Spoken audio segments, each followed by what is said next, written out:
Peter.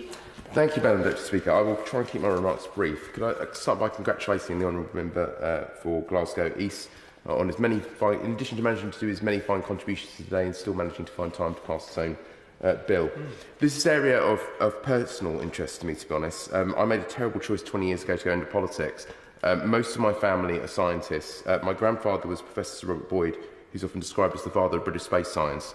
And my dad still works in the sector. And the rate at which this industry is progressing is really at quite a remarkable pace. I remember when SpaceX and Virgin Galactic first came out, I think to myself, how on earth are these companies going to make any money at all? But they certainly can see the future with all of this. And the opportunities presented by space are vast, as has already been set out by members in this debate. And that means that the legislation now needs to try and keep pace with that. Ultimately, it's a question of risk. Risk is always going to be part of the process, and indeed it is in every other part of life. But it's perfectly possible to manage in a way which makes it viable to undertake various activities. This bill sets out with its four words to resolve that, addressing the liability and insurance issues to enable the viability of the UK's space industry, which will surely be seen as a vitally important area of economic growth in times to follow, as indeed national security, as has been discussed. No doubt the discussion of risks may well arouse concern from the general public, but for the average person the risks are of course vanishingly low.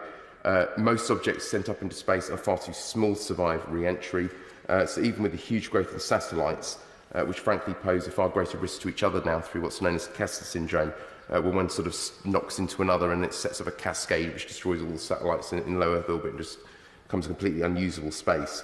The risk of an individual actually being hit by space debris is less than 1 in a trillion, and the risk posed by a rocket, rockets, they can blow up, they are very similar to missiles, but they tend to be limited to a very limited range of places, which are decidedly or consistently remote and following a path unlikely to pose a risk to people's property.